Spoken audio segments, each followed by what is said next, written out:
Bismillahirrahmanirrahim. Qulubul asyiqina laha uyun. Hate jelema nu rindu ka Allah eta ternyata aya mataan. Mata hati,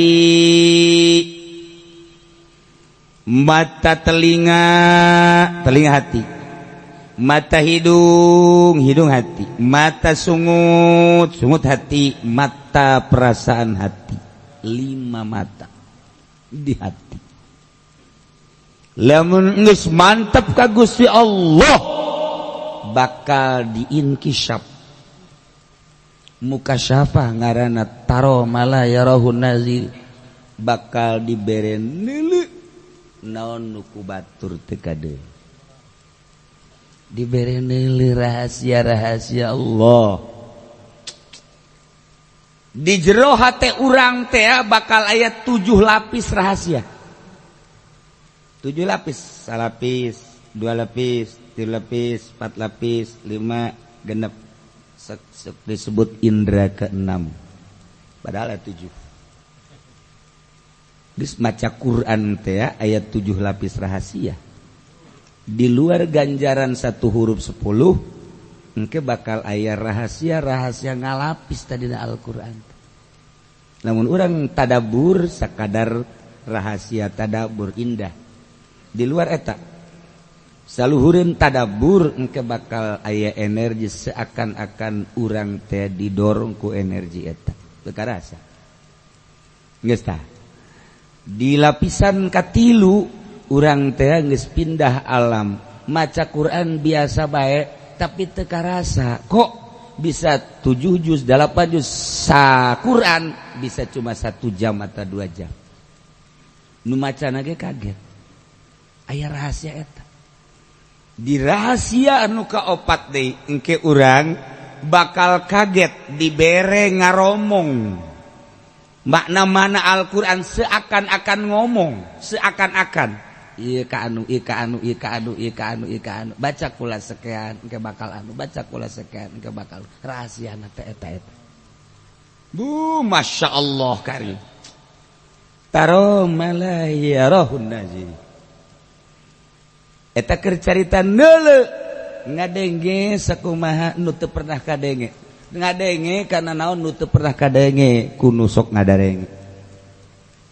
Ngambe sakumaha nu teu kaambeueun kudu sok ngararambe. Ya Allah. Ieulah qulubul asyiqin. Urang ngadenge make celi. Ketika urang ngadenge suara bakal kanyahoan ku Allah, naon nu kadenge ku urang deket Allah jeung urang. Urang ngadenge naon we Allah nyaho. Teu bisa menghindar di akhirat dengan denge urang sebab Allah uninya.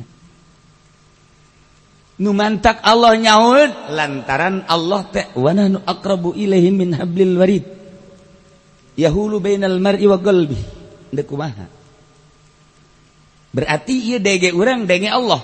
Ketika urang lain ngomong berperasaan bahwa denge urang teh denge Allah, jalamun teu ku Allah didengekeun mah dibere ngadenge moal bisa ngadenge. Berarti kan fana denge urang. Ketika fana denge urang nu aya nu timbul denge Allah. Mun geus fana denge urang nu timbul denge Allah. Sakumaha Allah maha uninya, urang bakal dibere kayahos sakumaha Allah deuk merena ka urang. Wallahu yu'ti. Allah anu maha memberi. Wa ana qasim cek Kangjeng Nabi, kuring nu ngabagi melalui Kangjeng engke Allah bakal mere bere tah sekian persen wa ana qasim. Bere tah sekian persen wa ana qasim. Ya Karim. Urang lamun geus caritakeun kos kitu hayang amat cek urang teh kos kitu pek bae. Hayang mah berarti normal kan. Berarti ieu ruh urang teh kembali ke keaslian urang. Hayang amat jeung resep amat. Mangga. Anu mantak teu bisa kitu kumaha? Ka Bang Baluhan ku karesep. Di Bang Baluhan urang teh ku karesep jeung kahayang. Nafsu ngaranna. Kangjeng bisa hiber teh. Abdun khayyarahullahu baina ayyutiyahu zahratad dunya wa ma indallah fakhtara ma indallah. Cek Gusti Allah Muhammad, hayang dunya tuh gunung bakal jadi emas, hayang dunya sok bakal dikirim segala rupa bakal jadi harta benda, sok dek dikumahakeun ge kumaha anjeun. Henteu Gusti sapira di dunia moal lila abdi saeutik dia teu terbersit hayang jeung resep kana dunia abdi resep teh ma indak. Hayang nu di Gusti bae jaga di akhirat. Tah lamun urang geus kos kitu kita milih maju pendek, iya hayang mobil apa hayang ma indallah? Mobil heula. Cek aja pendek ke ma indallah. Lain jalakan bodoh.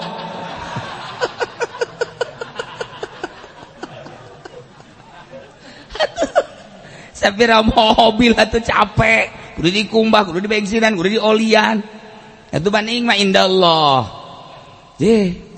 Nah eta lamun urang hayang ma indallah ditawaran mobil, ieu mah mobil BMW teu Gusti, Lexus teu Gusti, RR naon emang RR Rolls Royce teu Gusti abdi mah kapal udara teu Gusti, teu bisa nyetirna hese abdi bagas abdi mah nu aya di Gusti bae bener dia bener Gusti teh aya ngabdi mah coba dikiriman aya nu mere ieu mah jependi ieu teh aya geus janji ka Gusti Allah embung abdi mah kos kitu eta mobil naon eta Avanza Avanza mah teh hayang aya deui menang seminggu kijang eta kijang ajar kan baru duit hayang teu henteu geus janji ka Gusti bere Fortuner. Aduh, maji hayang. Ya tuh ai milik teh mah tenden tadi mulai tah. Mulai geus robah. Nah, encan Lexus karek Fortuner.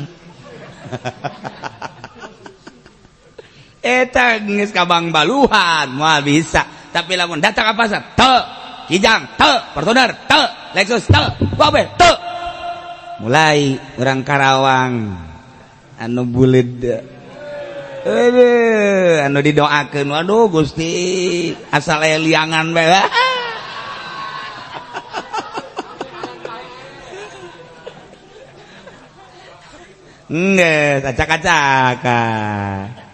acak-acakan henteu ya bagas pokona mah jahe henteu parawan henteu sagala rupa geus henteu hiji bae Allah sakumaha Nabi anjeun berangkat dihiberkeun ku aing cek Gusti Allah atuh maneh ge ku aing deuk dihiberkeun geus eueuh kaberat dihiber hayang ka mana abdi mah hayang ka Banten bae deuk hiber apa Banten dideukeun nyanggakeun kumaha Gusti set Banten dideukeutkeun ngalengkah plek geus aya deui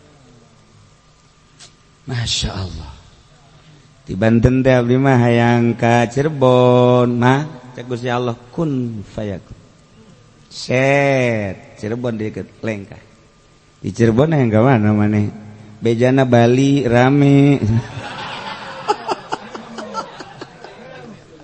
ai sialah laonan jeung hayang ka Bali sagala wah teu beres onte abdi mah ka Bali gerek dakwah bule-bule supaya maca syahadat. Wah bohong sih kan. Tah iyalah. Atuh babahari disebut dibere ilmu poy. Nah, ini kumaha coba. Ayo babahari. Ya Allah ngomong mah babahari. Coba ge ieu nafsu urang kahayang urang ulah ditotalkeun disederhanakeun disederhanakeun bae mulai ngeunaheun ge disederhanakeun ulah ditotalkeun encan wani total mah sederhana bae ge geus bakal nikmat ibadah.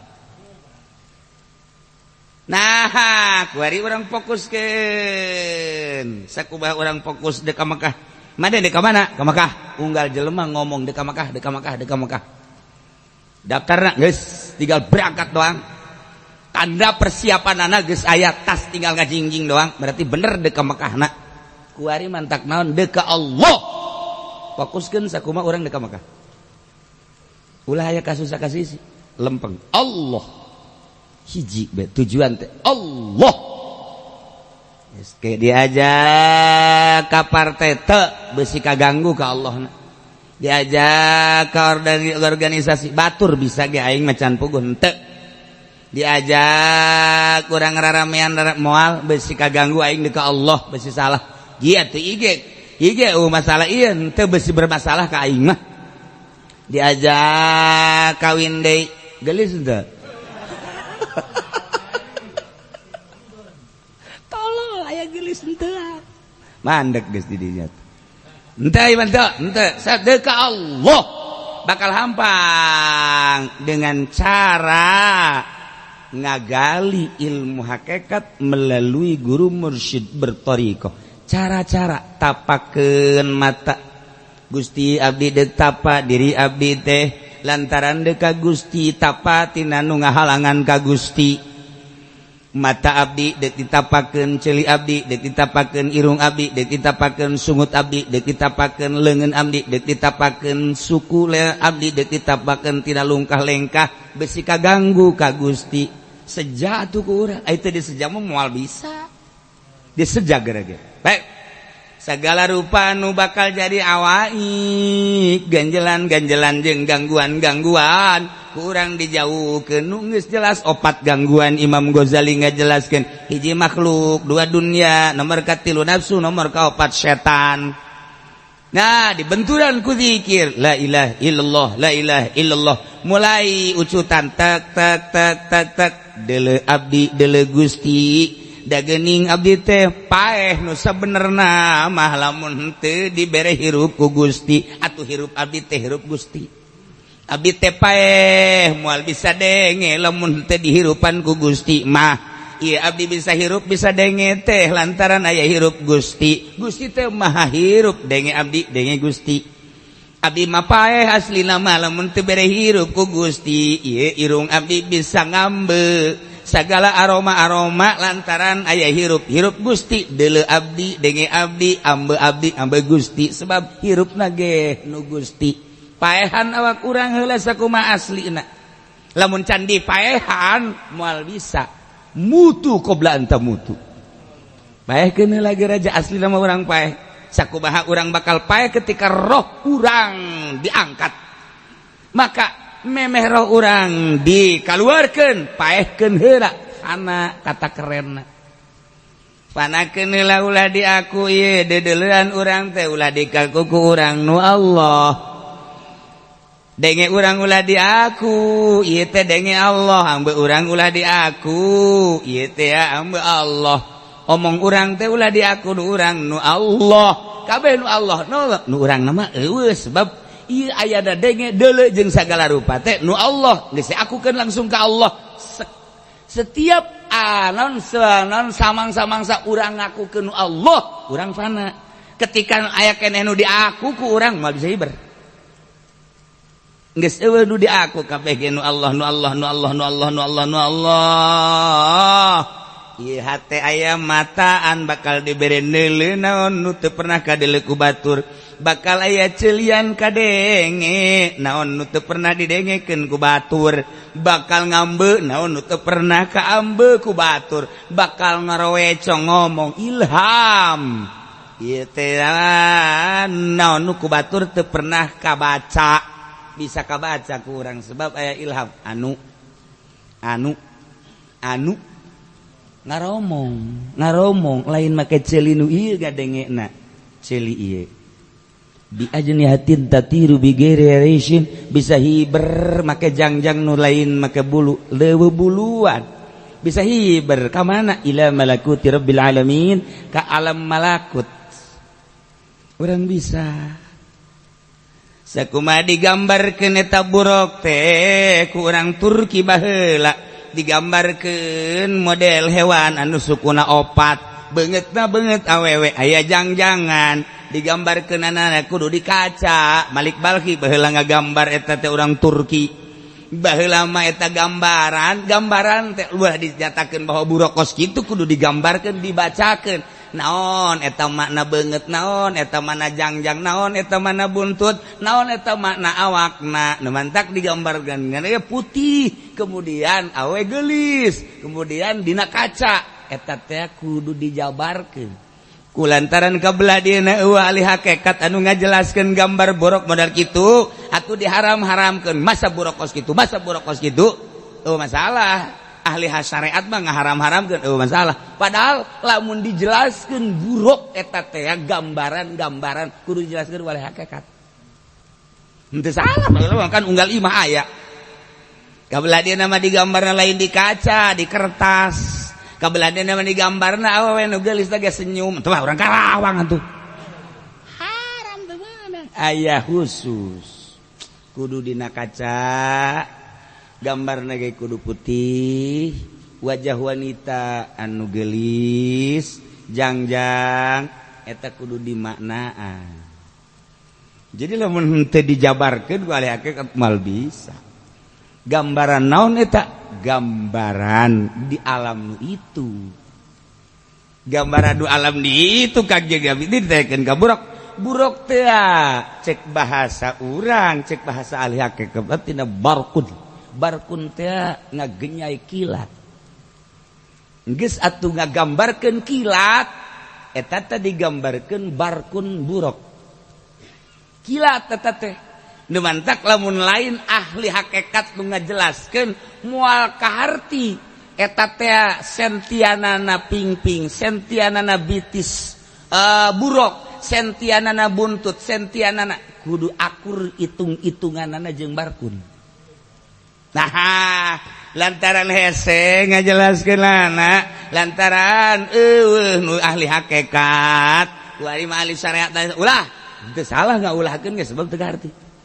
Ketika engke aya nu kaharti, nu ngajelaskeun anak, engke ge ahli syariat mah eleh ieu, sakumaha tadi, balangkeun batu, tolol. Ahli syariat. Ngeri atuh dibalangkeun gitu. Tapi lamun ahli hakikat lah, Allah. Allah. Haji Pendi mah asal ditajung Allah. Wuih, Haji Pendi eta. Aya sangu di Allah. Kori sok Allah-Allahan bae. Masyaallah. Aya awewe ahli qiraat nya masuk Allah bae. Kakagana Noel Allah. Masyaallah. Jadi dibuka. Aju dipeluk Allah. Hafizul Quran hafizah kan gitu. Begitu salakina meluk irfa naik baik tuh ahli qiraat bakos gitu biasa di irfa sotak ya malaid irfa mari teruskeun baik 17 tahun ke atas ya biajatin tatiru bi ghairi asin bisa hiber kanyawan bisa hiberna Kangjeng Nabi Khadir alaihi salam hiberannya nama asa Jumat di Masjidil Haram nya nama engke di Arfa babarengan jeung Kangjeng Nabi Ilyas asar poe Jumat aya di Madinah setiap Jumat sapopoena aya Kangjeng Nabi Khidir jeung Kangjeng Nabi Ilyas unggal Jumat mah terus-terusan Jumat di dinya asar Madinah. Jadi lamun urang Jumat di Mekah bareng jeung Kangjeng Nabi Khadir alaihissalam, bareng jeung Kangjeng Nabi Ilyas alaihissalam. Kangjeng anu ngajelaskeunna setiap Jumat aya Kangjeng Nabi Khadir. Yehe, nu badak ge sing hade urang Jumatan di Mekah, besi aya Kangjeng Nabi Khadir. Ke Kangjeng Nabi Khadir mau tasbih. Warna tasbihna beureum. Berem terlalu berem semu berem eta asal engke asal aya nu mau tasbih berem geus peluk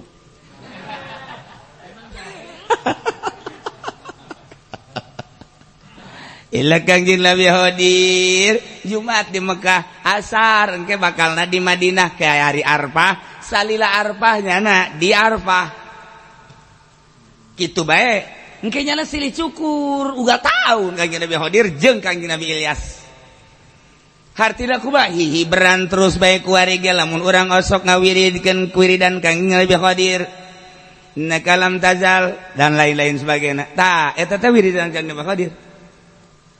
Ya latifu ya latifu ya latul tufina fi jamuril kulli hawaratina kama uhin. Terus baca lam tajal teh atuh moal dibacakeun Gusti direkam kesian aju ngawirid eta aju sia maka panggih jeung hidir emang henteu emang aya cenah di lembur gua ada si hidir tah teu kudu wiridan hidir eta mah inna kalam ya karim.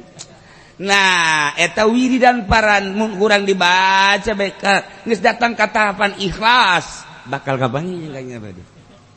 Janji Kangjeng Nabi Khadir sebab eta asma ti Gusti Allah. Ya latifu ya latifu ya latiful tufina fi jami umurina kulliha wa raddina atau raddini kamu ifu dunya ya wa akhirati. Aja. Nah eta wiridan Kangjeng Nabi Khadir janji saha jalma nu ngawirid eta kula bakal santeu-henteu na paling tidak mun ngawiridkeun eta endek sakarat mah kuring hadir. Etalah keuntungan anak, masya Allah karim. Nges dibantu ku Kangjeng Nabi Khadir, kedara datang. Malaikat kan isinin Kangjeng Nabi Khadir. Isin setan-setan sieun. Maka malaikat bakal pamit lah, punten ya Nabi Allah Khadir. Ieu teh tugas abdi, mangga. Setan teu darek. Setan karari sia aja setan. Goblok jasa setan teh waduh.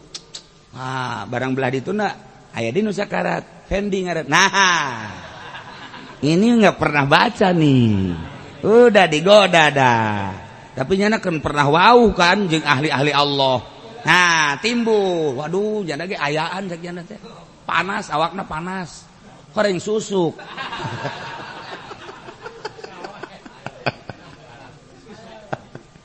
lah iyalah mantak kurang lamun hayang gapange jeung Kang Nyoh de cara Habib Umar, cara Habib Ali. Nu kukula dicaritakeun cara Habib Ahmad, baheula teh aya kiai di Tangerang. Kemudian hayang gapange jeung Kangjeng Nabi Khadir menta ka Habib Ahmad. Aya hayang-hayang teuing make tungguan tah. Lamun oyag-oyagan tatangkal buah, tah eta berarti geus hadir. Jang maneh, tapi aya jang kula mah teu kudu kitu. Itu guan oyag geus wer aya turu. Dan mantak bising ke peting tangkal buah sahanu oyag-oyagan entah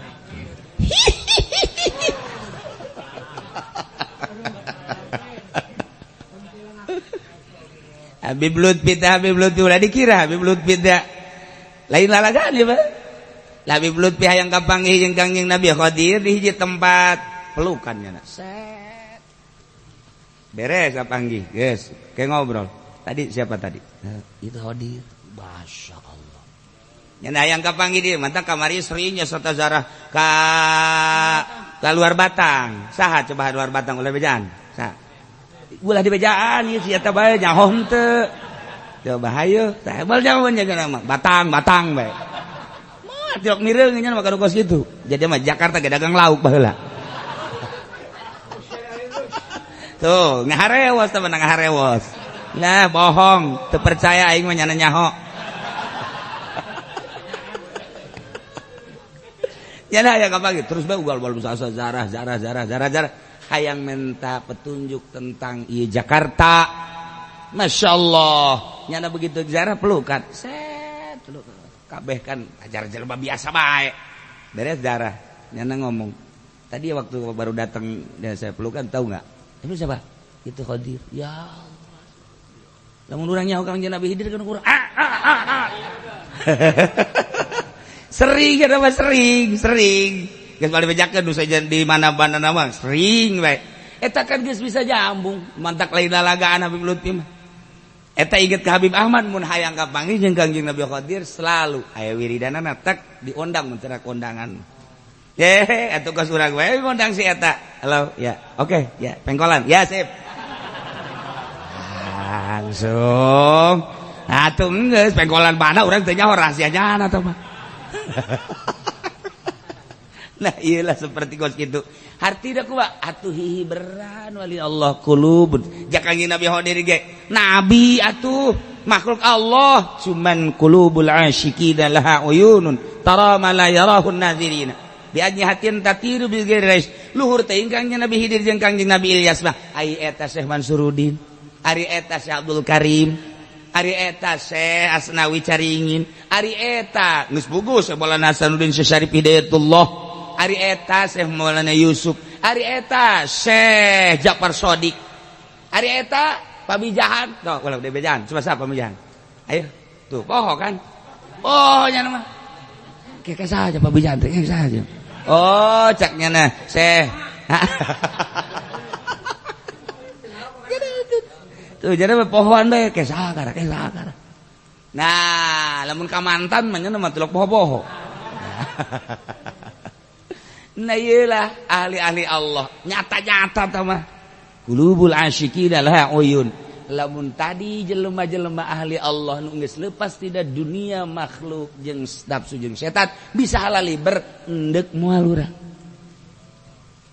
tanya ke diri urang endek moal ayo lepaskeun teh karesep dunia lepaskeun tah makhluk-makhluk lepaskeun tah nafsu lepaskeun tah setan-setan setan mah leupas sorangan engke asal urang geus eta bae setan teh leupas sorangan bakal isin setan kan teu wani lamun urang loba zikir bae setan teu wani sisi bae kieu dina ngaji ge nyana teh ngadeukeutan jelema saja nundutan ada setanan eta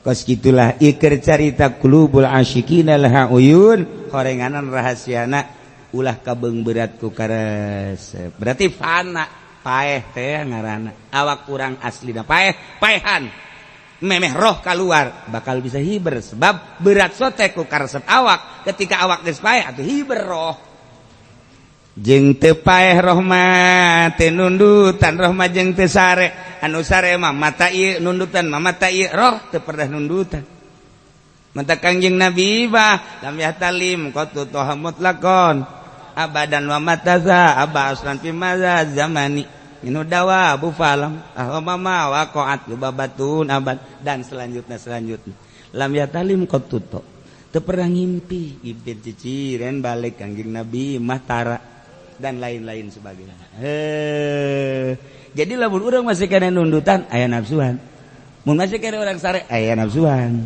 ketika geus eueun nafsu atun roh mah teu pernah sare mantap ketika urang sare roh keluar teu betah cak roh teh teu betah ngalayan roh kapanggihlah jeung solihin kapanggihlah jeung aulia Allah kapanggihlah belah ditu jeung Kangjeng Nabi sebab nyana keur sare sebab ieu sare teh kan dititah ati kulladzi haqqin haqqah geus kulantaran sare nyana teu betah keluar set kapanggihlah mantap Kaji Pendi osok aya dongeng bodoh ngimpi di udag-udag anjing sakono aduh, aju naik cek jalan teh ke tangkal kayu.